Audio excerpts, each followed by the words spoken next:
안녕하십니까. 거꾸로 투자하는 쇼킹 부동산입니다. 너무 많이 산다, 땅을 치고 위하는 주택 4가지 시작해 보겠습니다.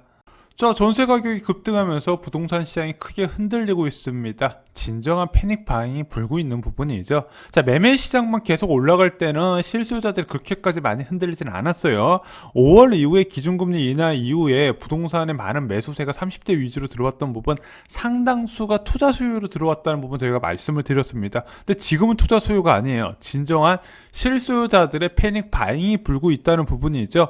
경기도 거래량 보면 그것이 여실히 드러납니다. 11월 경기도 거래량이 2만 건이 넘어섰어요. 자, 그러면은 7월 수준까지 올라갈 가능성이 있다는 부분입니다. 대표적으로 부동산 과열 신호죠. 서울 지역도 거래량이 바닥을 찍고 부동산 회복 신호인 5천 건 이상을 이미 등록을 했습니다. 12월 달도 유사하게 진행이 될 것 같아요. 한마디로 중저가 주택 위주로 많은 사람들이 사기 시작했다는 부분이죠. 자, 제가 개인적으로 안타까운 부분이 내년부터 공급이 크게 증가하거든요. 내년에 주택 공급 계획을 보면은 공공택지에서 13만 2천 호가 나오고요. 정비사업에서 8만 호가 나와요. 총 21만 3천 호의 아파트의 공급 계획이 잡혀 있습니다. 분양이 잡혀 있는데 그보다 1년 먼저 온 전세난 때문에 많은 사람들이 주택을 매수한다는 부분이죠. 내년부터 공공택지의 분양이 이제 시작되는 부분인데 굉장히 아쉽게 생각을 하고 있습니다. 물론 이해는 돼요. 당장 올려줘야 하는 이자, 월세는 큰 스트레스라는 부분이죠.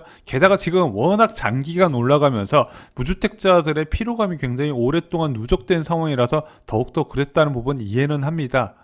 자, 매매 가격이 아니라 전세 가격이 급등하면 결국 실수요자는 움직인다는 부분 이번에도 나타나고 있습니다. 이번에 전세 가격이 올라갔는데 임대차 입법으로 보호를 못 받는 세입자들이 있어요. 바로 집주인들이 본인 거주로 퇴거를 요구하면 들어줄 수밖에 없는 상황이거든요. 법을 만들다 말았어요. 자, 그러면은 세입자 입장에서는 오른 시세로 새로 대출이나 월세를 통해서 감당을 하거나 또는 감당 가능한 지역으로 이사를 가거나 또는 매수라는 선택을 하거든요. 근데 매수를 할 때 그냥 내가 오래 살고 싶어 하는 지역을 매수하면 상관이 없는데 가격이 상대적으로 저렴한 대체제를 찾는 경우가 많이 있거든요. 그래서 이 매수라는 과정과 대체제를 찾으면서 어떤 문제가 발생하는지 좀 정리를 드리고자 합니다. 자, 월세로 살지언정 절대 사면 안 되는 주택 4가지가 있습니다. 최근 이런 주택 유형에 너무 많은 실수요자들이 유입되고 있고, 자, 그 부분이 제가 안타까워서 이번에 영상을 한번 더 올리게 됐습니다. 자, 사면 안 되는 주택 첫 번째는 빌라입니다. 자, 빌라는 뭐 저희가 많이 말씀드렸죠. 자, 이것은 아파트와 비교 대상 자체가 될 수 없다. 그런데 지금요, 서울 지역의 빌라 거래량이 아파트 거래량보다 더 많이 나타나고 있습니다. 이거는 최악의 선택이라고 말씀드렸어요. 왜냐면은 빌라는요, 근본적으로 주거 최종 목표가 아니에요. 거쳐가는 주택이라는 부분이죠. 그래서 이 빌라는 대부분 신혼집 때 전세로 잠깐 거주하다가 아파트로 이사가는 용도로 이제 많이 이용을 하고 있습니다. 근데 이게 너무 전세 가격이 오르고 나는 서울에 거주를 희망하는 사람들 중에서 뭐 신축 빌라를 매수하는 경우가 생기고 있다는 부분이죠. 문제는 얘가 공급이 쉽고 노후가 빠르게 진행된다는 부분입니다. 그에 따라서 거래가 잘 되지 않아요. 최근에 빌라 매수한 사람들 보면 다 신축 빌라를 사겠죠. 왜냐? 새 거니까.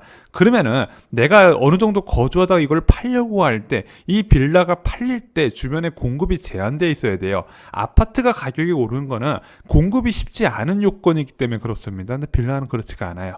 내 신축 빌라가 내가 거주했던 신축 빌라가 팔릴 정도면은 주변에서 공급이 계속 넘쳐난다는 부분이죠. 그리고 가장 큰 문제는 여러분들이 이 빌라를 사잖아요. 무주택자의 소중한 청약 기회를 날린다는 부분입니다. 지금 청약 제도가 특별 공급을 통해서 비중이 굉장히 많아지고 한 번이라도 주택을 갖고 있지 않은 사람한테 더 많은 혜택을 제공하고 있는데 그걸 날려버린다는 부분이죠. 마지막으로 얘는 아파트 공급이 늘어난 시기에 가장 크게 타격을 받는다는 부분. 2019년 초에 역전세난이 일어날 때 빌라 역전세난 굉장히 심각했었거든요. 왜냐? 얘네들은 먼저 타격을 받는 거예요. 자, 사면 안 되는 주택 두 번째는요, 주거용 오피스텔입니다. 최근에 이 아파텔이라고 불리는 주거용 오피스텔이 인기가 굉장히 많아지고 있어요. 자, 외관과 실내를 보면요, 신축 아파트와 거의 차이가 없을 정도로 굉장히 많이 발전을 한 부분입니다. 하지만 이 주거용 오피스텔 최근에 수요가 많은 거는요, 아파트 공급 자체가 적기 때문이고 전세 시장이 불안하더라. 전세 시장이 불안한 건 간단해요. 돈의 가치가 낮아졌을 때 전세의 가격은 급등하게 돼 있다는 부분이죠. 그러면은 공급이 많아지고 돈의 가치가 올라가는 시점에서 이 주거용 오피스텔이 여전히 수요가 많아질 것인가? 그렇지가 않다는 부분이죠. 아파트 공급이 많아지면요, 아파트는 가격이 하락하지만요, 주거용 오피스텔은 찾는 이 자체가 없다는 부분입니다. 자, 근데 이 주거용 오피스텔은요, 빌라와 좀 차이가 있습니다. 청약이 가능해요. 무주택자가 이 주거용 오피스텔 보유했다고 청약을 못 넣지는 않습니다. 물론 세법상은 주택수에 포함이 되지만 청약은 가능하다는 부분이 있어요. 그래서 이 주거용 오피스텔 보유하신 분들, 저는 개인적으로 2025년에 본격적인 3기 신도시가 입주하기 이전에 매도를 하라고 말씀을 드립니다. 자, 사면 안 되는 주택 세 번째는요, 바로 외곽 지역의 신축 분양입니다.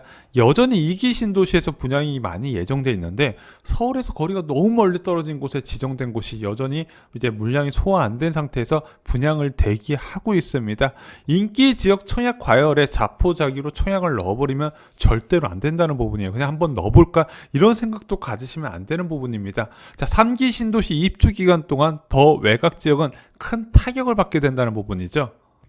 그래서 청약을 넣을 때는요, 명확한 기준이 있어야 돼요. 내가 출근할 때, 퇴근할 때 1시간 20분 안이 걸려야 됩니다. 그거보다 넘어버리면은요, 절대로 청약 넣으시면 안 되는 부분이에요. 이게 주택 공급이 이제 부족했을 때 항상 반복적으로 일어나는 부분. 일단은 주택이 부족하다 그래서 자포자기로 청약 넣었는데 막상 내가 입주해서 살려고 그러니까 너무 멀어, 출퇴근하기. 팔려고 그랬더니 안 팔려요. 왜냐? 입주가 너무 많기 때문이죠. 이게 과거에 2기 신도시에서도 있었던 부분입니다. 자, 네 번째는요, 바로 초기 단계 재개발 단지입니다. 자, 쇼킹 부동산이 추천하는 재개발 사업 단계는요, 사업 시행 인가 전후 단계예요. 자, 근데 이런 단계를 매수하려고 그러면요, 투자금이 굉장히 많이 들어가게 됩니다. 반면에 이런 재개발 사업장 같은 경우는 전세금이 낮다 보니까 전세가를 낮아서 갭 비용이 많이 들어갈 수밖에 없는 구조예요. 과거에는 후손으로 대출을 받는 경우도 있었는데 지금 주택담보대출을 받으면 전입 의무 부여됐죠. 그러다 보니까 오로지 내 현금만으로 투자를 해야 되더라. 자, 그래서 조금 자금 여력이 안 되신 분들이 재개발을 알아보다가 주변에 위치한 정비 예정 구역을 좀 살펴보는데 거기 보니까 정말로 가격이 저렴해 보여요. 근데 지금 너도 나도 재개발 사업장 사업 추진하는 거 보니까 금방 진행될 것 같거든요. 그래서 이들 지역에 매수하시는 30대 분들이 지금 굉장히 많아지고 있습니다. 근데 재개발 사업은요, 특징이 있어요. 부동산 경기가 위축되잖아요. 사업이 장기적으로 표류가 돼버립니다. 일단은요, 부동산 시장이 위축이 돼버리면 제일 먼저 분양시장부터 문을 닫아버립니다. 왜냐? 지금 사람들이 청약 못 받아서 난리 난 것처럼 보이지만 이게 실수요자마저도 어느 정도 가격 상승에 대한 기대감이 있은 상태에서 청약을 넣기 때문에 만약에 가격 하락 전망이 우수하게 되면 사람들이 청약도 안 넣어버리게 됩니다. 자, 그러면 청약 시장이 문을 닫아버리잖아요. 그러면은 정비 사업장은 올스톱 돼버리는 거예요. 근데 이게 장기간 이어지게 되면은 그 지역 조합원들의 재산권 행사에 문제가 생겨버리면서 최악의 경우 구역 지정 해제까지 일어날 수 있다는 부분입니다.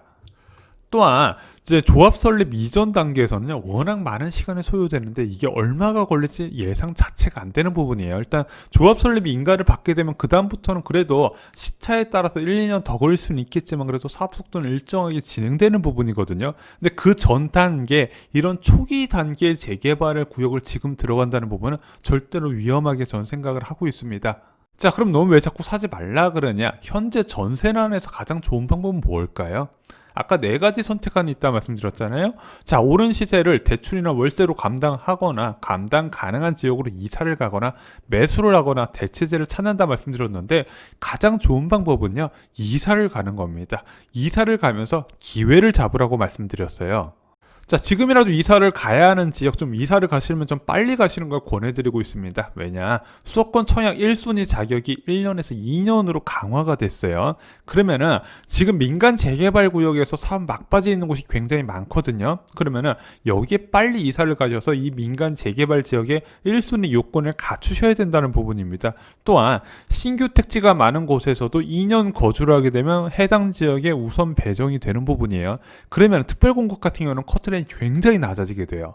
자, 그러면은 어느 지역이 굉장히 유망한가? 첫 번째, 성남 지역 많이 말씀드렸습니다. 주거복지 로드맵의 신규 택지뿐만 아니라 재개발도 연이어서 예정이 된 곳입니다. 자, 과천 지역 말할 필요도 없죠. 신규 택지도 있고 재건축 뒤늦게 추진하는 단지들이 좀 있습니다. 세 번째, 광명이에요. 신규 택지도 있고 재건축도 거의 막바지긴 하지만 있습니다. 그리고 재개발도 잘 잡으면 기회를 잡을 수 있다고 생각을 해요. 네 번째, 하남입니다. 대규모 신규 특지인 3기 신도시가 예정이 돼 있죠. 고양시도 역시 3기 신도시가 예정이 돼 있고요.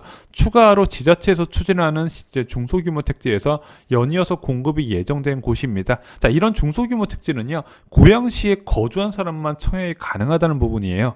자, 그래서 이들 지역으로 이사 가시는 거 좀 출퇴근이 멀어지거나 뭐 자녀들이 이사를 가야 되는 번거로움이 있다 하더라도 내가 만약에 주택 문제 해결을 가장 우선시하고 싶으시면요, 이사를 가라고 권해드리고 싶습니다. 자, 청약은 1승만 하시면 됩니다. 지금 이 상황에서 조급하시면 지는 거예요. 내년부터 공급 물량이 쏟아질 것이고 내년 7월부터 3기 신도시 3만 호의 이제 청약 공급이 시작이 되는 부분입니다. 이제부터 본격적인 공급 과잉 시대에 들어가요. 물론 입주하기 전까지 이 주거난은 계속되겠지만 그래도 여러분들 1승만 하시면 된다는 거 잊지 마시기 바랍니다. 이상으로 쇼킹 부동산 마칩니다. 좋아요, 구독, 공유 꼭 부탁드립니다. 감사합니다.